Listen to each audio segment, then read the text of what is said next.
episode of Jason Talks About. On this episode, Jason talks about the week in WWE, starting with WWE Monday Night Raw on December 30, and we're going to be talking about SmackDown for January 3rd, 2025. I'm your host, Jason Medeiros, and that music you heard at the top is Reality 508. Check them out wherever you get music, and please give us a like and a subscribe. And let us know what you think in the comments. And let's get into it. So, WWE Raw, December 30th, 2024. It was the last Raw on the USA Network. We started the show by The New Day interrupting the announcers. The announcers were trying to promo the show. And then we heard The New Day on the mic. And they come out and come walking down the aisleway with a microphone. And they're greeted by New Day sucks chants, and Xavier Woods just keeps saying, why? He still doesn't understand why the fans are upset with him. Kofi was not able to speak, a la Dominic Mysterio. And then Jey Uso ended up interrupting through the crowd. So what the announcers were initially setting up was that they were going to kick off the show with Jey Uso. The New Day interrupted that, so Jey Uso came out. Super pop. He's mega over with the crowd in WWE. Jey Uso is. And Xavier Woods then tries to talk to Jey Uso as he gets into the ring, and the crowd doesn't let him. Jey tries to get the crowd to be quiet, but they still won't be quiet. There's a little exchange about the New Day saying, hey, we know you, you know who we are, and Jey Uso just says, he has one thing to say, New Day sucks. And there was a big New Day sucks chant, and the New Day end up backing off. And Jey calls out Drew McIntyre. Solo Sikoa ends up popping up on the Titantron. So again, I like this, all these different storylines intertwining. WWE's been doing a great job of that lately. Solo's on the Titantron. He's talking about how you and Jemmy went back to Roman. And basically, that ends up being a distraction because Drew McIntyre attacks Jey Uso from behind through the crowd. He goes for the Claymore, but Jey Uso gets in a super kick to stop the Claymore. Drew McIntyre ends up hitting the Glasgow Kiss headbutt. The officials go in. They kind of separate them. Drew McIntyre puts his hands up like, okay, I'm going to back off. And as he's walking down the aisle, he ends up running past the officials and ends up hitting Jey Uso with the Claymore and basically tells him, you don't got next, you are next, because Jey Uso said something about he has next when alluding to last week when Jey Uso and Sami Zayn both wanted to get their hands on Drew McIntyre, and it ended up being Sami Zayn who got his match against Drew McIntyre and lost again. We go to the back. Kathy Kelly is with Gable. He's fighting Otis tonight. I was surprised to find out this was their first match, I believe the announcer said. But since the whole falling out of Alpha Academy, with Gable and Otis being kind of the main characters of that whole thing. But, they had a decent match. I think, Gable is always good, and Otis is a very serviceable big guy. And ended up ending when Ivy grabbed Otis's leg. I thought the ref saw it. This was a little weird. It was one of those mistimed things, I think, where the ref was probably not supposed to see it. But anyway, Gable ended up winning after the distraction, and he locked in the ankle lock and made Otis tap. So probably the right result there. I mean, Otis, for all intents and purposes on WWE television, is mostly just a comedy character. I mean, he's really, he's over and people like him, but that's kind of what he is. They had a Liv and Rhea package leading up to the big Netflix debut on January 6th for Raw. The Judgment Day was backstage, and Finn Balor is talking about how he has a deal. He has a plan to deal with the War Raiders and Priest. Liv was not there. They're still doing this childish thing where Finn will tell Raquel to tell Liv something, and Liv will tell JD to tell Finn something. So I don't know. It's Judgment Day has not really been great for me since the breakup. There was supposed to be a Truth versus Pete Dunne, our Truth versus Pete Dunne match. Dunne attacked our Truth in the entrance, and the officials broke it up, and they just called off the match. I don't know if that was a time-saving measure or whatever, but I don't know if people were exactly breaking the door down to see our Truth versus Pete Dunne. So then we had Kathy Kelly in the back again with Io Sky and Dakota Kai, and they're talking about how they could face each other in the Intercontinental Women's Tournament, but they would be honored if that happens. So then we go out to the ring for Zoe Stark versus Dakota Kai. Dakota Kai ended up winning with what they called a fireman's Pele kick, and it looked like she missed the kick. I don't have a lot to say about that match. They did a whole package on Raw moments. I was surprised to see some of the people in there, like Daniel Bryan, the man formerly known as Edge, and Moxley, who was known at the time as Dean Ambrose. I think they even had Jericho in there. So that's good. You know, WWE used to do this thing where somebody leaves and they just pretend they don't exist, and it's nice to see them acknowledging, like, yep, yeah, these guys were here and these people were in big moments. So, you know, we'll show a little clip of them. Then we had a match, Damian Priest and the War Raiders versus the Judgment Day. Damian Priest pinned Dominic with the South of Heaven. After the match, the Judgment Day attacked Damian Priest, but the Raiders made the save. Not a lot to say there. I mean, everybody in the match, you know, are good workers, and I'm just not particularly excited about it. It feels like they really don't know what to do with Damian Priest now. The fact that they're going back to him and Finn Balor again tells me that they kind of didn't have a major plan for him after losing to Gunther. They show Adam Pearce in the back with Jey Uso. He says he will face Drew McIntyre on Netflix officially when Raw debuts on the 6th. Then we had a Kaiser in-ring promo. He's saying that he wants Braun Breaker, but Sheamus interrupted him and attacked him, and they got into a big brawl, and Sheamus landed the Brogue Kick. I think this was obviously in retaliation because the story they're telling is that Kaiser broke Sheamus's ribs with the shillelagh, and during that three-way match they had with Braun Breaker. So then we're in the back again, and Rey Mysterio is giving a pep talk to Otis. The New Day interrupts, and there's a back and forth, and sounds like the New Day are challenging Rey Mysterio and saying something to the effect of, who are you going to pick? You're going to pick one of these guys, alluding to Dragon Lee or the other two guys there in the LWO. I think, and a lot of people think, that it's actually going to be Penta. That's going to join Rey, possibly on January 6th on Netflix. To my knowledge, unless I missed something, and people can tell me in the comments if I did, I don't think they officially said this is a match yet on Netflix. I just have a feeling that it may take place during the episode. Triple H did say at the press conference that there is no time limits on Netflix. The time would be adjusted as they need. So even though Raw, I think, right as of right now, is planned to be a 2-hour show, they could have overruns. And for this first big episode, with all the big matches they have lined up, I wouldn't be surprised if they do open with a 3-hour Raw. I don't know what they're going to do, but they do have a lot of flexibility, according to Triple H. All right, and then we go to Io Sky versus Lyra Valkyria. And Lyra won with a bridge roll-up. So she is moving on, and so is Dakota Kai in the IC tournament for the woman. All right, and then we had the big Seth Rollins and CM Punk face-off. This was the main event. This was really good. I'm not going to do this any justice. I'm just going to go off some key points of things they said to each other. I would highly recommend go watch this if you hadn't. I'm sure it's on YouTube or whatever if you didn't record the episode and if you missed it. Seth's entrance happens. At first, it's just Seth in the ring. He says it's the biggest fight in our business. He's probably right now at this point. Talks about how Punk took his ball and went home. Punk ended up interrupting him. And he said, took my ball and go home. That's the biggest bootlicker line. Did Stone Cold Steve Austin take his ball and go home? Did Becky Lynch? Did the man? He says, I have no regrets. And he says, and you say I'm the self-proclaimed best in the world? I am the best in the world.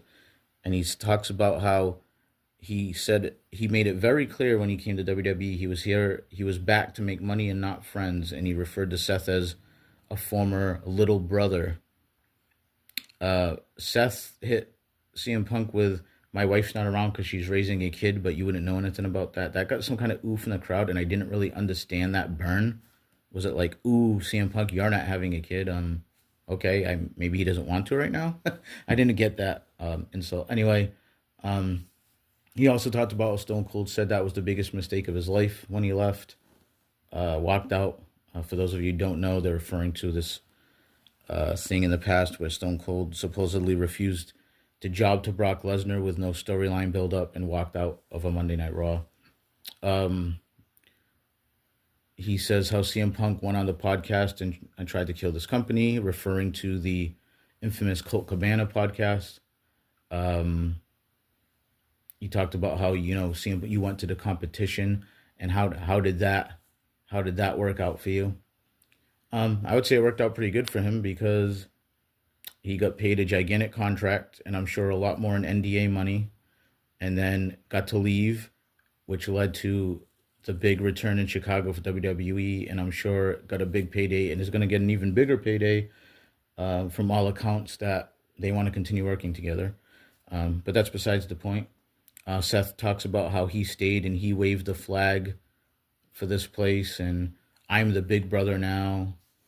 CM Punk retorted about saying, you wouldn't be here if it wasn't for me. And he's like, you know what? I didn't hate this company. I hated the guy who was running it, but he loved you. And that was a big ooh-ah from the crowd. Talked about all the arrows that got shot in his back as he left, and some of them were from Seth Rollins himself. He talks about how Seth is the one who stabbed Roman in the back and caused all the problems that they're currently facing in WWE. Says he's dressed like an idiot. He said, they've chanted my name for 7 years straight. I should be dead, but I'm not. And he said when he sees Seth Rollins on January 6th on Netflix, he's going to jam all those arrows down his corporate throat.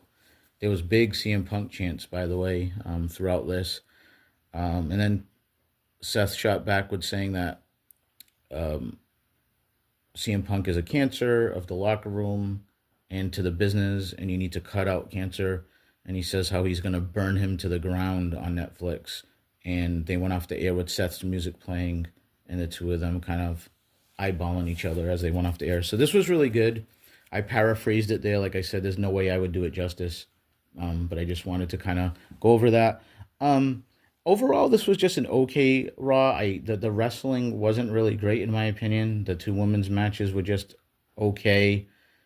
Judgment Day, Otis, that stuff was just all right. I mean, really, this was a one big event show, and the big event was Rollins and Punk, and they did a good job of weaving it throughout. They promoted every chance they got. They showed Pierce in the back talking to Punk. They showed Pierce in the back talking to Rollins. And again, you can correct me in the comments if I'm wrong, but I don't think they ever explicitly said it was a no contact rule or the match would be off or something. But I do want to say it was implied, with Adam Pearce looking like he was giving a very stern talking to both of them in the back at certain points. There was no audio. You just kind of seen it they had the overlay of the announcers talking over it. So my assumption is that was the premise of this face-off, or else why do it? Because they could just beat the living hell out of each other right then and there and spoil the main event. And I was actually happy to see that, because a lot of times in wrestling, there's a big event, but the guys have interacted and brawled so much that it kind of feels like you've seen part of the match already. I always equate that to like a movie trailer that gives way too much of the movie away. So yeah, just an okay Raw in my estimation, but this part was really, really good. Very, very good promo from both these guys. I always expect good stuff out of Punk in these situations, and I have to say that Rollins is not CM Punk, but he held his own end up of the bargain here. So good stuff. So all right, let's move on to SmackDown. SmackDown on January 3rd, and they do a Cody and KO recap right off the bat. Kevin Owens and Cody Rhodes and everything that's been going on with them. Cody comes out, cuts an in-ring promo, talks about how there's change in the air. Mentioned that SmackDown is 3 hours now, and that just made me kind of groan. So fair warning, folks, my SmackDown reviews probably just going to highlight the big stuff. Definitely not going to go segment by segment because I just can't do that. I just can't do, everybody has a sense of time here, and I'm not going to cover a 3 hour show in detail. I was actually enjoying this little era that we were in where both shows were 2 hours. I don't blame WWE. Like I said, they're not going to turn down the millions and millions of dollars for the third hour from USA Network. But like I said, I'll be covering the main points of SmackDown most likely moving forward. So Cody goes on to say he's not cleared to fight yet, but he will be when the Royal Rumble rolls around. And he's got the big ladder match against Owens. Drew McIntyre interrupts. So again, I love all this intertwining of storylines, and now Drew McIntyre showing up everywhere. The rumor mill is saying Drew McIntyre's poised for a huge 2025. Boy, I hope so. I don't know why he didn't get the belt back a while back already and have it for a long run. But anyhow, he's here now, interrupts. The announcers talk about the transfer window again. So it's kind of vague. I think it's just giving them flexibility to move stars back and forth between the shows. He gets face to face with Cody, and it's a little tense, and then he hugs him, and Cody was confused, and I think so was a lot of people. And Drew says, he's here to help and not hurt, Cody, and you're not on my list, referring to the list of people he's been taking out. He talks about how we're in the best era ever, and you're the quarterback of this era, referring to the era in wrestling and in WWE. He talks about there's a guy with a replica title running around, and they're promoting him as a champion at house shows, and he talks about Cody's neck not being 100%, and Cody says, you know what, you carried WWE through its darkest time, and you're a beast on that mic and in the ring. I want to believe that, but I don't believe you. So let's cut to it and come and get it. And then Drew slowly gets out of the ring and tells Cody, you know what? I was telling you the truth. And the truth is you need to watch your back. And as he says that, KO, Kevin Owens, attacks Cody from behind. And Drew McIntyre just walks off. And the officials try to break him up. And KO is kicking Cody in the neck again. And Cody's, selling the neck after the brawl. So just kind of giving you a hint that, Cody's not right. So they have a story to tell, in that ladder match. We go to the U.S. Championship match. What I thought was a U.S. Championship match, and again, you can tell me in the comments, but I might have missed this. Later in the match, they mentioned it was non-title. I could have sworn they had hyped it as a championship match. But either way, the U.S. champion, Shinsuke Nakamura versus Andrade. If you've listened to me and you've listened to the channel, you know that I'm a big fan of the new Nakamura. I love the samurai look, the new revamped music, his entrance. Everything is just really cool. I think he's been reinvigorated. The announcers did mention the Great Muta being an influence on Shinsuke Nakamura. I thought that was pretty cool. Nakamura ended up exposing the turnbuckle at one point in the match, and that backfired as he was actually the one who was thrown into it. It did not end up getting Andrade the window. At one point, Andrade went to the second rope to do a move, and Shinsuke ended up kicking his legs out, and Andrade hit his head on top of the ring post, which then led to Shinsuke hitting the Kinshasa on Andrade and winning. LA Knight's music hit, and he is super over with that crowd still. It's crazy. And it's funny because they've really cooled him off lately, it feels like to me. But the crowd doesn't care. And he grabbed the mic and he cut a promo about how he wants Nakamura. We go in the back. It's Apollo Crews with Pretty Deadly. And they're calling him a snitch, saying snitches get stitches. And Las Garza and Santos Escobar end up showing up, and they're mad at Pretty Deadly for selling them out and saying that they jumped the profits. A couple weeks ago, there was an awkward pull-apart part, and the officials showed up with Aldis. They go to break, they come back. Aldis is with Pretty Deadly. and DIY show up, and he basically tells them that they're all on thin ice because he knows that they've been plotting something. Then we go out to the ring and we have Meechin versus Piper Niven. She's with Chelsea Green. This is just adding to, they're prolonging the Meechin-Chelsea Green feud. I'm assuming this is to solidify Chelsea with some wins. No offense against Meechin, I just can't see her taking the U.S. title that fast off of Chelsea Green. I don't have a lot to say about this match. There was a part where Meechin was twerking and Michael Cole was like losing his mind over it for some reason. Meechin won with the eat the feet maneuver that Yo Kim used to do, and pins Piper Niven. They did a Naomi package. I put a question mark. I wasn't sure what this was about. I guess because she's in the world title picture. I just found it a little puzzling because, you know, Naomi's definitely not new to us as the audience, but they did a little package on her. Then they had a Paul Heyman in-ring promo. That was a pleasant surprise. I didn't know this was going to happen on the show. He said he wanted to set the record straight on who the real tribal chief is. He talks about how him and Roman prepared Solo to do this one day the right way, but Solo stole the Ula Fala from Roman's bag in WrestleMania back when he lost to Cody. He talks about how Solo got this band of animals that he's referring to the new bloodline members that Solo introduced into the bloodline, and it's actually a theme that they've kept up a lot in WWE, that these guys were almost like these really dangerous outlaws that nobody wanted in any respectable wrestling organization. Solo's music hits, and you can already see Paul Heyman's very nervous. Solo gets in the ring, and Heyman says, "I'm about 10 seconds away from pissing my pants. The last time we did this, you put me through a table." There was big time yeet chants, and Solo did the Roman Reigns thing where he slowly puts out his hand for Heyman to give him the mic, and Heyman lets out a big "come on, come on," and Solo just looks at him, and Heyman, of course, hands him the mic because Solo could just kill Heyman. He tells Solo tells Phoenix, Arizona to acknowledge him. Of course, they boo him. So then Solo says, "You know what, Paul, you owe Punk a favor. Let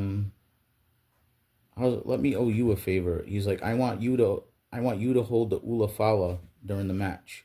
I want someone who loves and respects my family to guard it while I fight Roman Reigns." And then he basically says, because if Roman wins, you'll put the Ula Fala around his neck, and I'll acknowledge him. But when I beat Roman, you will put the Ula Fala on my neck, and Roman Reigns will acknowledge me. And then I'll own you, and you'll be my wise man, and Roman will have to acknowledge me at that point. And the fans chanted OTC, and Heyman looked very nervous as Solo left the ring. Okay, so that's another interesting little wrinkle in the tribal combat that's coming up on Netflix. We had a WWE Tag Team Championship match, DIY versus the Machine Guns. Again, I'm not going to go blow for blow in this match. Basically, DIY were both in submission holds thanks to the Machine Guns at the same time, which I don't understand why the referee wasn't kicking two guys out of the ring, and he was basically just waiting to see who would submit. If this was AEW, we would be killing them for this, so I just want to point that out. Pretty Deadly goes to interfere, and this was kind of clever where they looked like they were going to interfere, but then Los Garza ran in the ring, and they all ended up fighting and fell on top of everybody who was in the match. So they ended up throwing out the match, and all these teams are going to continue to be involved, I guess, in the weeks to come. They go in the back. Nia Jax is saying, "Where's Tiffy? Where's Tiffany Stratton? You know, we haven't heard from her all week." Candice says, "Well, I'm here." And it's probably because of the stuff you said to her last week, because obviously the Nia Jax character is so stupid. She just continuously has been shitting on the person who has the money in the bank briefcase over and over again. Then we go to Sammy in the back, and he runs into Carmelo Hayes, Sami Zayn I'm referring to, and Mello is telling Sammy, "Hey, I had you beat, but Braun Strowman, distracted me." And Sammy's like, hey, if you want to run it back, then let's do it. And the Usos show up and they say, is there a problem? And, defending Sami Zayn. And Mello starts to back off, and Sammy, is kind of goofing on him, saying, "Oh no, tell me more, Mello, tell me more." So Mello takes off. They have a little exchange, Sammy and the Usos, because they're gonna team up later against the new Bloodline. Kevin Owens is walking in. He bumps into Jey Uso. Jey Uso kind of looks at him dirty, and KO says, "Hey, you should watch your back."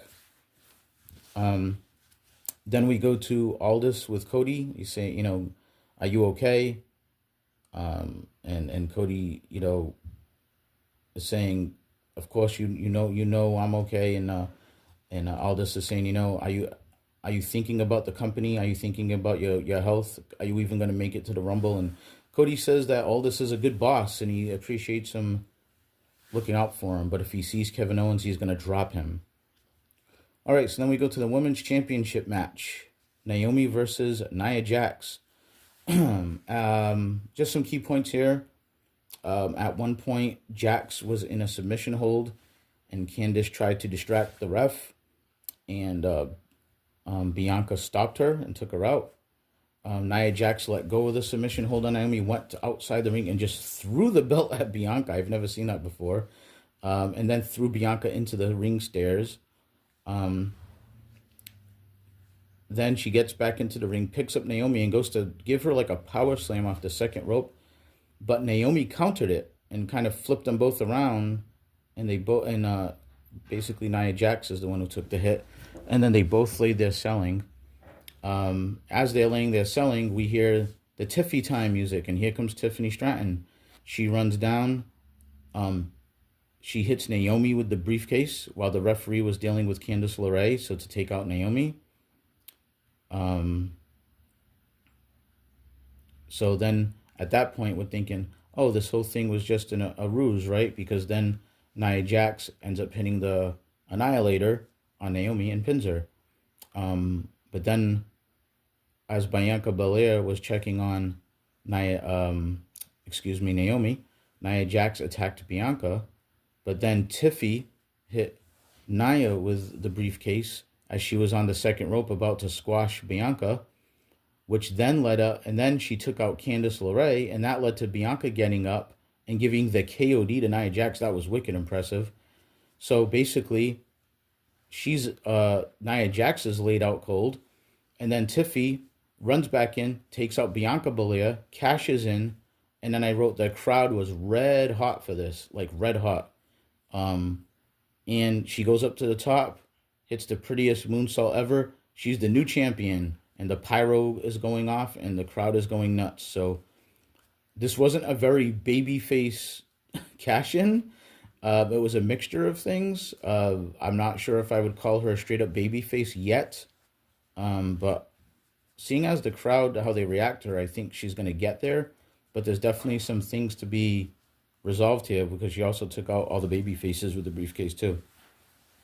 So then here's that WWE thing I complain about a lot. The new Bloodline had their entrance, and then we go backstage, I guess, as they just sit in the ring for many, many minutes, and there's commercials, and Byron Saxton's with LA Knight, and he talks about how next week he's going to get Nakamura in a match.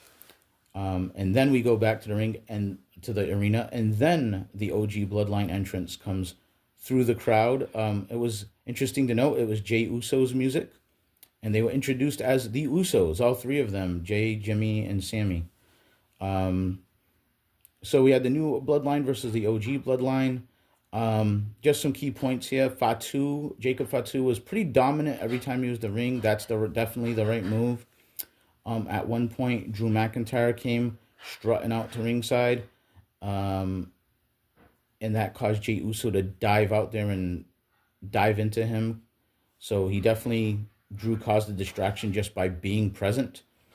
As all this was going on, Fatu took over on Jey because of the distraction and tagged Solo. Jey didn't see it. It was a blind tag. So as Jey was still trying to deal with Jacob Fatu in the ring, Solo was able to come in and from behind, grab Jey, give him the spike, and pin Jey. So making making Solo look strong going into the pay-per-view. Not the pay-per-view, sorry. Feels like a pay-per-view. It's better than a lot of pay-per-view cards right now. The Netflix Monday Night Raw debut on January 6th. So Solo with the win here. Jey Uso gets pinned. I was a little surprised at that, seeing as he's going into a big match with Drew McIntyre. But it does build to the story that Drew McIntyre caused the distraction that led to Jey getting pinned. So, the fans are going to want to see Jey get his revenge on Drew for that. Then they did a big Netflix matches preview, and they capped it off with a promo about Cena's return. So John Cena will also be back on Netflix. So, man, WWE has a stacked Monday Night Raw debuting on Netflix. So I'm looking forward to covering that. Yeah, that's all I have to say right now about WWE. It was a decent week. I'm not gonna say it was the best thing ever. The wrestling was just okay in my estimation. We had some big moments though. The Tiffy cash in, I definitely think Rollins and Punk was the highlight of everything. A lot of the other matches just felt like just kind of a placeholder couple of events here. Just we're gonna further storylines just a little bit, or just kind of keep them static for now until we get to Netflix and the Royal Rumbles around the corner and whatever. Okay week with some big highlights. But that's my thoughts about WWE. Let me know if you agree, disagree, or what your thoughts are in the comments. Please give us a like, a subscribe, a share. Please follow us everywhere where you go on social media at Jason Talks About. I'm on Facebook, Blue Sky, Threads, TikTok, everywhere. But most importantly, please subscribe to the YouTube channel, and please leave me some comments on what you think, and what else you'd maybe like to talk about, or whatever topics you'd like me to cover, and we'll see what we can do. But anyway, for all of you that do support me, I really appreciate it. We're still growing the channel here, and I appreciate all of you that are helping to get us more subscribers and more listens and everything. So, but please, let's talk to me in the comments. I'd like to know who everybody is and what your thoughts are. But in the meantime, just thanks again, and Happy New Year, everybody. And stay tuned, because I will be covering AEW this week as well. All right. Take care, everyone.